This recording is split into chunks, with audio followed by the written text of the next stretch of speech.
The proximity alarm screamed at 300 hours, and Sergeant Marcus Webb was already reaching for his rifle before his eyes fully opened.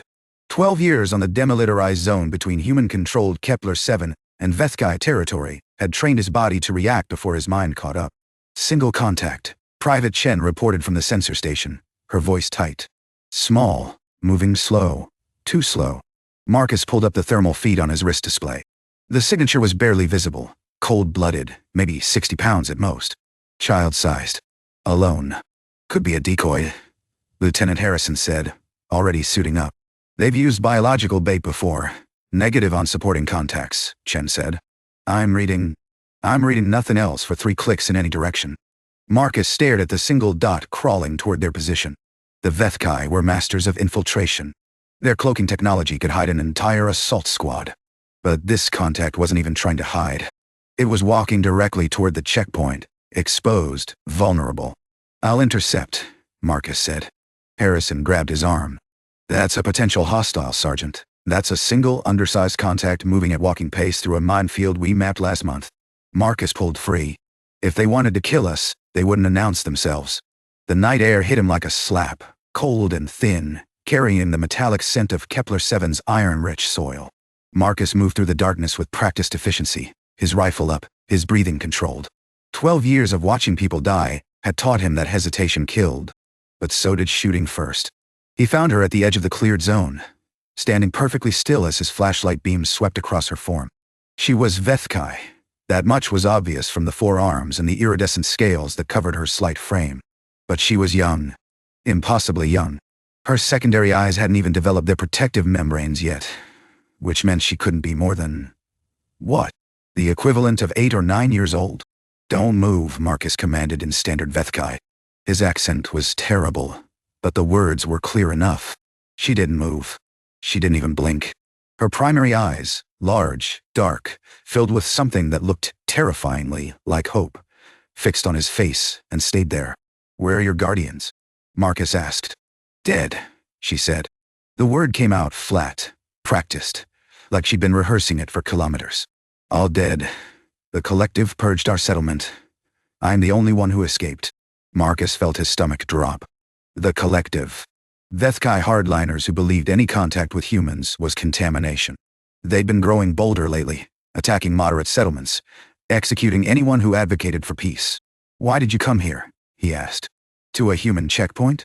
The girl's lower arms wrapped around her torso, a self-soothing gesture Marcus had seen in Veth'kai prisoners. Her upper arms stayed rigidly at her sides. My mother said... She paused, struggling with the words. My mother said that humans do not kill children. She said that if the collective came, I should run toward the human lights and surrender. She said you would not execute me. Your mother was right, Marcus said before he could stop himself. The girl's scales shifted color, a ripple of pale blue that he didn't know how to interpret. Then you will grant me asylum. Protocol said no. Protocol said any border crosser should be detained, processed, and returned to Veth'kai authorities. Protocol didn't account for the fact that Veth'kai authorities in this region meant the same collective that had murdered this girl's family. What's your name? Marcus asked. Kira Sev. Of the 7th Valley Veth'kai. Though the 7th Valley no longer exists. Marcus lowered his rifle. Behind him, he could hear Harrison shouting into the radio, demanding backup, screaming about protocols. Ahead of him, a child stood alone in the darkness, waiting to learn if her mother's last words had been truth or lie. Come with me, Kira Sev, he said. We need to get you warm. The interrogation room was too bright and too cold, and Kira Sev sat in the center of it like a specimen under glass. Marcus watched through the observation window as Intelligence Officer Reyes fired questions at her. Questions she couldn't possibly answer. Questions designed to catch infiltrators in contradictions. She's not a spy, Marcus said. You don't know that, Harrison replied. The Veth'kai have used children before. That incident on Proxima 3 was a completely different situation. Those kids were equipped with neural bombs. This girl walked through a minefield to reach us. If she was carrying anything dangerous, she'd have detonated 3 times over. Then what is she? Marcus watched Kira Sev through the glass. She'd been sitting in that chair for 4 hours, and she hadn't asked for food, water, or rest. Her scales had gone dull, stress response probably, and her lower arms kept twitching toward a comfort position she wasn't allowing herself to assume. She's a refugee, Marcus said, and we're treating her like a prisoner. We're treating her like a potential threat because she is one. Every Veth'kai is trained in combat from adolescence. She might look harmless, but she's 9 years old. She's Veth'kai. The door to the interrogation room opened, and Reyes stepped out, his face tight with frustration. She's not breaking. Either she's telling the truth, or she's the best trained infiltrator I've ever seen. What happens now? Marcus asked. Now we wait for guidance from command. She stays in holding until they decide what to do with her. For how long? Reyes shrugged. However long it takes. Could be days. Could be weeks. Through the glass, Kira Sef finally moved. Her lower arms crept up to wrap around herself, and her head dropped forward, and Marcus watched as she began to shake with silent, contained sobs. She was a child. She was alone. And she was in a room full of people who saw her as a problem to be solved, rather than a person to be helped. Sergeant Webb. Marcus turned to find Colonel Vasquez standing behind him, her expression unreadable. "Walk with me," she said. They ended up on the observation deck, looking out at the purple-black expanse of the DMZ. In the distance, Veth'kai territory glowed faintly with bioluminescent vegetation. "You should have arrested her," Vasquez said. "I didn't arrest her because she surrendered voluntarily. That's not in the protocol." "No, ma'am, it's not." Vasquez was quiet for a long moment. "I've read your file, Sergeant. 12 years on the zone. 3 commendations. 0 disciplinary actions until tonight. You're not a rule breaker." "No, ma'am." "So why did you break the rules for this particular Veth'kai?" Marcus considered lying, considered giving some tactical justification about intelligence opportunities or diplomatic leverage. But Vasquez had been running this sector for 8 years. She'd know bullshit when she heard it. "Because her mother told her we wouldn't kill children," he said. "And I didn't want to make her mother a liar." Vasquez's expression shifted, something complicated passing behind her eyes. "Command wants to return her. The collective has officially requested her repatriation as a ward of the state. They'll execute her. Probably. Then we can't send her back. We can't keep her either. She's a Veth'kai national with no legal status in human space. We have no framework for this." Marcus turned to face her fully. "Then we create one." "It's not that simple, with respect, ma'am. It's exactly that simple. A child came to us for help. We either help her, or we don't. Everything else is bureaucracy."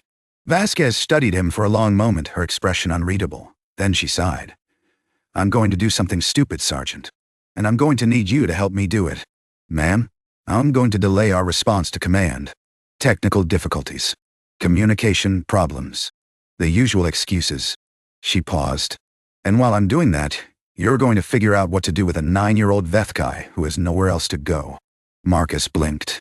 "You're assigning her to me? I'm giving you a problem, Sergeant. You seem to want it." Vasquez started walking toward the door, then paused. "One more thing. You said her mother told her we don't kill children. Did you actually confirm that we won't?" "I said we'd keep her warm." "Then keep her warm. And fed. And alive." Vasquez's voice hardened. "Because if command overrules me and orders her returned, I want to be able to look at myself in the mirror. I want to know we at least tried." She left, and Marcus stood alone on the observation deck, watching the lights of enemy territory flicker in the distance. He'd come to the DMZ to fight a war. He hadn't expected the war to involve a child, a bureaucracy, and a promise he wasn't sure he could keep. But he'd made the promise anyway. Kira Sef wouldn't eat the standard ration packs. Marcus discovered this on day 2 when he found her sitting in the small quarters they'd converted for her use, surrounded by unopened meal containers. "They smell wrong," she explained when he asked. Her voice was still flat, still careful, but there was an edge of distress underneath it. "They smell like chemicals." Marcus picked up one of the containers and sniffed it. It smelled like standard field rations, vaguely meaty, vaguely nutritious, vaguely edible if you didn't think too hard about the ingredient list. "What do you normally eat?" "Fresh protein. Cultivated vegetation. My mother used to make." She stopped, her scales flickering. "It doesn't matter. I will adapt." "You'll starve." "I will adapt," he repeated, and there was something in her voice that made Marcus's chest ache. He found Dr. Chen, the base's nutritionist, in the mess hall, and explained the situation. She was skeptical at first, but Marcus had spent 12 years learning to be persistent. "Look," Chen said finally, "I can maybe synthesize something closer to Veth'kai biological requirements, but I need data. Dietary preferences, metabolic rates, allergies. I need to talk to her. She doesn't trust us yet. Then someone she does trust needs to ask her the questions." Marcus spent the next 3 hours sitting in Kira Sef's quarters, asking careful questions about food. Her answers were halting at first, suspicious, guarded, but eventually, she began to open up. She told him about the dishes her mother used to make, about the specific textures and temperatures that Veth'kai physiology required, about the particular enzyme that helped them digest protein efficiently. By day 4, Chen had produced something that Kirasev could actually eat. It didn't look appetizing to Marcus, a lumpy gray paste with flecks of something purple, but Kirasev's scales rippled with genuine color for the first time since her arrival. "This is acceptable," she said, and then added, almost too quietly to hear, "Thank you." The other soldiers didn't know what to make of her. Some were curious. Martinez kept finding excuses to walk past her quarters, and Private Torres had started leaving small gifts outside her door. Others were hostile. Harrison refused to be in the same room with her, and a Corporal Marcus didn't know well had been overheard calling her the bug. Kirasev noticed everything. Marcus could tell by the way her primary eyes tracked movement, by the subtle shifts in her scale coloration when certain people walked by. She was mapping the social dynamics of the base with the precision of a trained intelligence operative. "You're studying us," Marcus said on day 5. Kirasev's lower arms twitched. "I am trying to survive, by learning our weaknesses, by learning who is safe." She looked up at him with those two large eyes. "You are safe. The woman with the food is safe. The tall man with the loud voice is not safe. The young one who leaves objects at my door is confused but probably safe. Harrison isn't going to hurt you. He would, if he could justify it." Kirasev's voice was matter-of-fact. "I've seen that look before." The collective members had it. The certainty that I was not truly a person. Marcus didn't know what to say to that. Because she was right, Harrison did look at her like she was a problem to be eliminated, and all Marcus's reassurances wouldn't change the reality of what she could see. "I'll make sure he doesn't get the chance," he said finally. "Why? Because I said I'd keep you safe. That is not a reason. That is a statement of intention." Kirasev's head tilted. "Why do you intend to protect me? I am not your offspring. I am not your clan member. I am not even your species. By any rational calculation, I am a liability that threatens your position and potentially your safety." Marcus sat down across from her. He'd been avoiding this conversation, avoiding any conversation that went deeper than food preferences and basic needs, but she deserved honesty. "When I was 10 years old," he said, "my colony was attacked. Different war, different enemy. Doesn't matter. What matters is that a soldier found me hiding in the wreckage of my home. She could have left me there. Should have, probably. The evacuation was already starting, and every extra civilian was a risk. But she picked me up and carried me to the transport, and when someone tried to tell her I wasn't worth the weight allowance, she told them to go to hell." Kirasev was perfectly still, her eyes fixed on his face. "She didn't know me," Marcus continued. "I wasn't her responsibility, but she saw a kid who needed help, and she helped. That's the only reason I'm alive today. And you believe this creates an obligation. I believe it creates a choice. I can be the person who walks past, or I can be the person who picks you up." He shrugged. "I'm choosing to pick you up." Kirasev was quiet for a long moment. Then her lower arms slowly uncurled from her torso. The first time Marcus had seen her drop that self-protective posture voluntarily. "In my culture," she said, "when someone saves your life, you are bound to them. It is called Veth'kai, the life debt. It is a serious thing. It means I owe you my service until the debt is repaid. I'm not asking for your service. I know. That is why I'm offering it freely." She paused. "You do not understand what I'm saying. Veth'kai is not servitude. It is partnership. It means I will watch your back as you watch mine. It means your survival becomes my priority." Marcus felt something shift in his chest. "I don't need a bodyguard, Kirasev. You're 9 years old. I am young, yes, but I am not helpless." Her scales shifted to a deeper shade. Determination, maybe, or pride. "My mother trained me before I could walk. I can fight. I can track. I can see in frequencies your eyes cannot detect." She hesitated. "I can also tell when someone is lying. It is a biological function of my species. You can tell when I'm lying. Yes. And you have not lied to me yet." She tilted her head. "Do you know how rare that is? Among both our species." Marcus didn't know what to say. He'd spent 12 years learning to distrust Veth'kai, learning their tactics, their deceptions, their capacity for violence. And now a Veth'kai child was telling him that he was the most honest person she'd met. "Okay," he said finally. "Okay. We'll figure this out together." Kirasev's scales rippled with that pale blue color again, and this time, Marcus recognized it. Relief. Hope. Trust. She was trusting him. God help them both. The message from command came on day 7. Colonel Vasquez called Marcus to her office to deliver it personally. They want her returned, she said. Official diplomatic channels. The collective has made this a sovereignty issue. They'll kill her. I know. Vasquez's face was carved from stone. But I've been ordered to comply. Transport arrives in 72 hours. There has to be something. There isn't. Vasquez cut him off. I've tried every channel I have. The diplomatic corps doesn't want an incident. The military doesn't want a precedent. And nobody wants to go on record as protecting a Veth'kai child over the objections of the Veth'kai government. Marcus felt his hands curl into fists, so we just hand her over. We watch them execute a 9-year-old and we pretend we couldn't have done anything. That's exactly what we do. Vasquez's voice cracked, just slightly. Unless someone comes up with a better option in the next 72 hours. Marcus stood. Permission to work on a better option, ma'am. Denied. You're too close to this, Sergeant. You've compromised yourself. With respect, ma'am, I don't care. Vasquez studied him for a long moment. Then she sighed. Get out of my office, Webb. And whatever you're planning, don't tell me about it.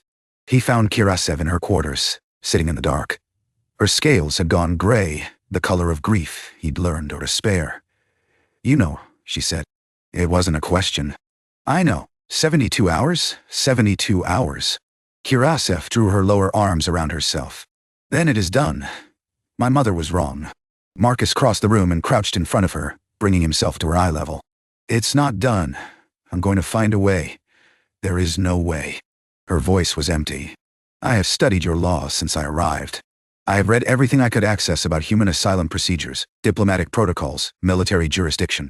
There is no legal mechanism that can save me. Then we'll go outside the law. You would become a criminal for me, if I have to. Kirasev's scales flickered. Confusion, disbelief. Something else he couldn't name. Why? The Cathari is not a binding contract for your species. You owe me nothing. You could walk away and no one would blame you. I'd blame me. Marcus reached out and, after a moment's hesitation, placed his hand on her shoulder. Her scales were cool and smooth under his palm. You came to us because you believed we were better than the alternative. I'm not going to prove you wrong. You cannot save me. Watch me. He spent the next 6 hours talking to everyone who might help. Dr. Chen offered to claim Kirasev had a contagious disease that made transport unsafe. It wouldn't work, but she offered. Private Torres suggested a dozen escape routes, each more impractical than the last. Even Harrison, who hated everything about this situation, admitted that sending a child to her death felt wrong. But none of it mattered. The transport was coming. The orders were clear. And Marcus was running out of time. It was Martinez who finally gave him an idea, accidentally, while complaining about the paperwork. This whole thing would be easier if she had a sponsor, Martinez grumbled. Some colony with loose immigration laws would take her in a heartbeat, but we'd need to get her off-world first and wait. Marcus grabbed Martinez's arm. Say that again. What? About the sponsor? The immigration laws. Which colonies have the loosest requirements? Martinez frowned. I don't know. Tau Ceti, maybe. They're always looking for settlers. Or New Providence. They've got some kind of humanitarian exemption clause. Marcus was already moving. He had a call to make. The next 48 hours were a blur of encrypted communications, called-in favors, and desperate negotiations. New Providence, it turned out, did have a humanitarian exemption clause, but it required a documented case of persecution, a sponsor with citizenship status, and a military transport willing to make an unauthorized detour. Marcus had evidence of persecution. He was working on a transport. The sponsor was the problem. You can't sponsor her yourself, Vasquez said during their third illegal meeting. You don't have New Providence citizenship, I know. But I know someone who does.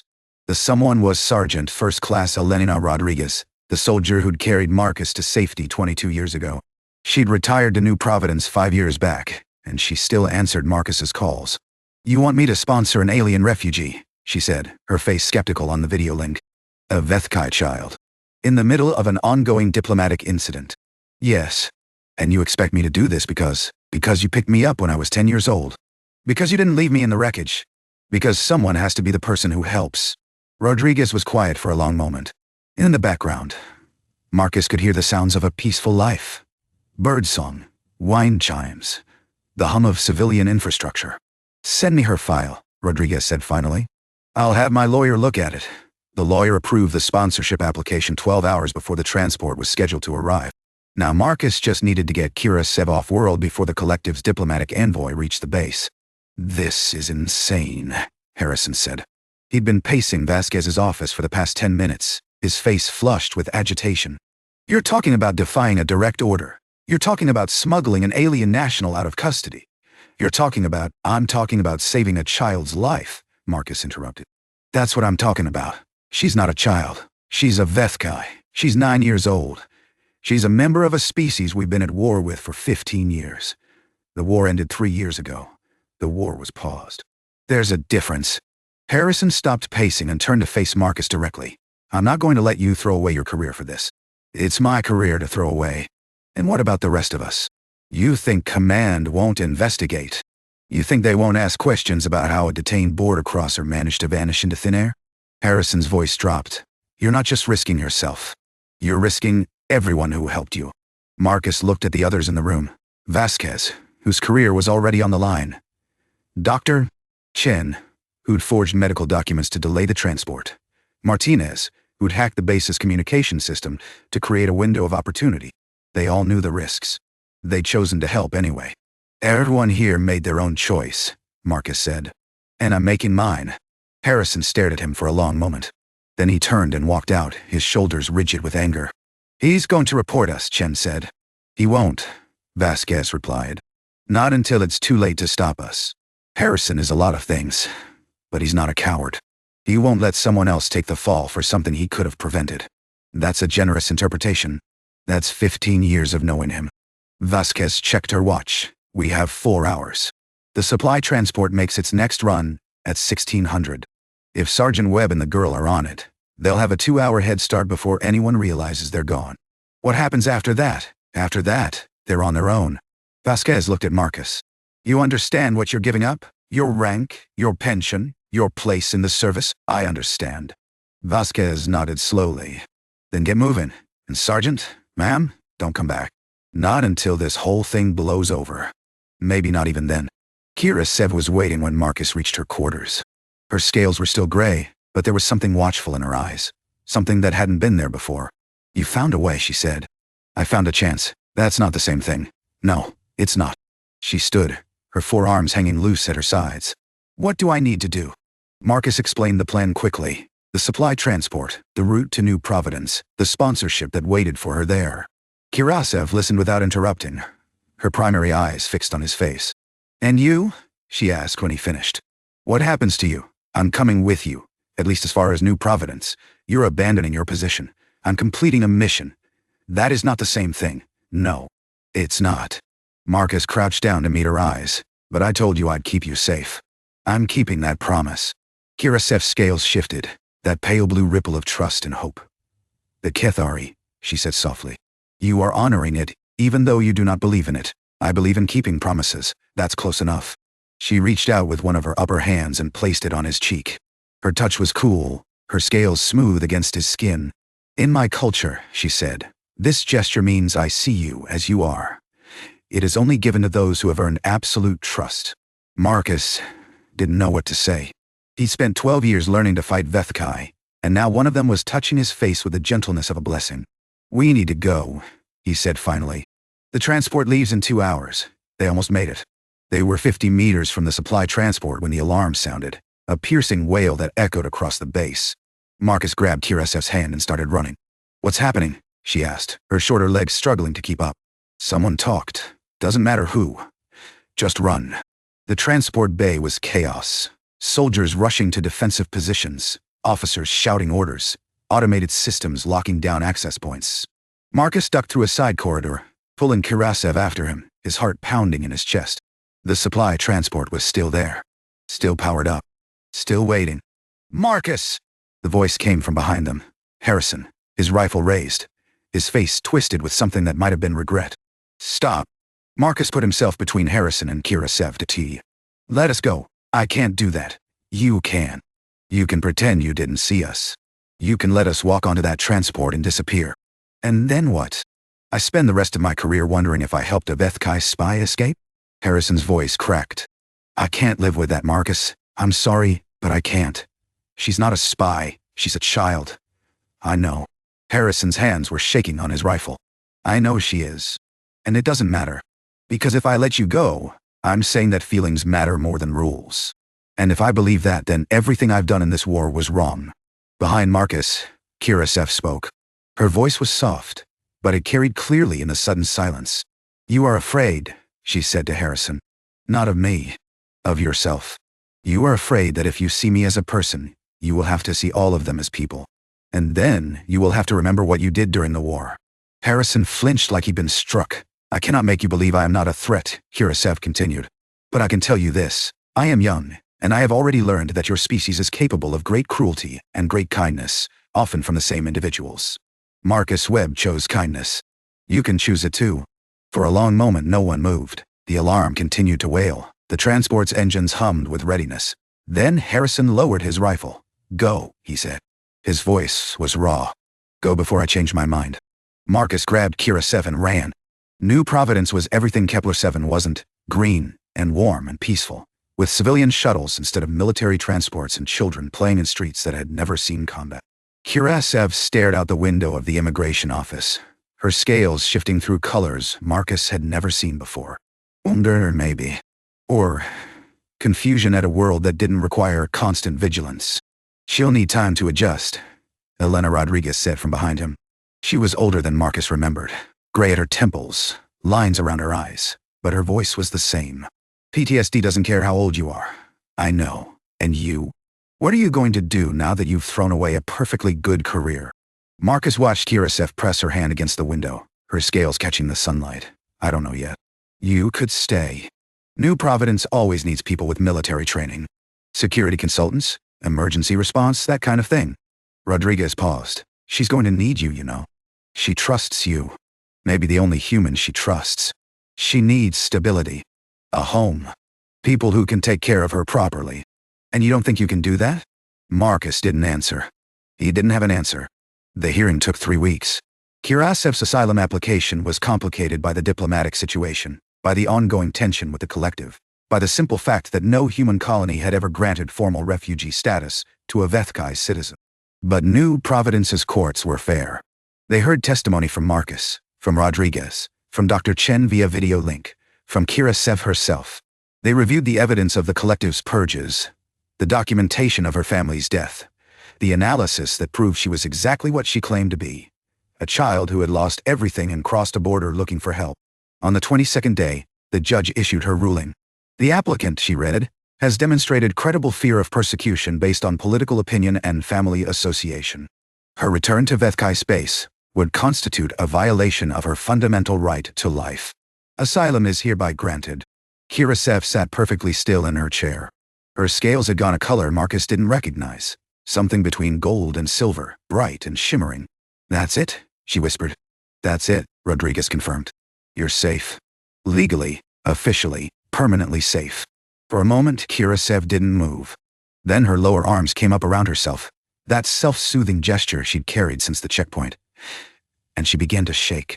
But this time, Marcus realized, she was shaking with relief. He found her that evening on Rodriguez's porch, watching the sunset paint the sky in colors that didn't exist on Kepler-7. You're leaving, she said without turning around. How did you know? I can read you now. Your heart rate changes when you're preparing for something difficult. She paused. Also, you've been packing your bag for the last 2 hours. Marcus sat down beside her. I'm not built for civilian life. Rodriguez found me a position on a colonial security team. It's not military, but it's close enough. Will you come back when I can? Kira Sef was quiet for a long moment. The sunset shifted from gold to purple, and her scales changed with it, reflecting the colors like a mirror. You kept your promise, she said finally. You kept me safe. That was the deal. No, it wasn't. She turned to face him, and her eyes were bright with something that looked like tears. Though Marcus didn't know if Veth'kai could cry, the deal was that you would get me warm.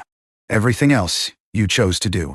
The food, the asylum, the escape, the hearing, none of it was required. You did it because you wanted to. I did it because it was right. Yes. And that is what I am trying to tell you. She reached out with both her upper hands and took his face between her palms. That gesture she'd explained before, the one that meant absolute trust. In my culture, there is a word for someone who becomes family not through blood, but through choice, Kethamara. It means chosen bond. It is the highest honor one Veth'kai can offer another. Marcus's throat felt tight. I'm not Veth'kai. No, you are better. Her scales rippled with that pale blue color, hope and trust, and something deeper. You are human. And humans, I have learned, are capable of choosing love when every calculation says they should choose hate. My mother was right about you. All of you.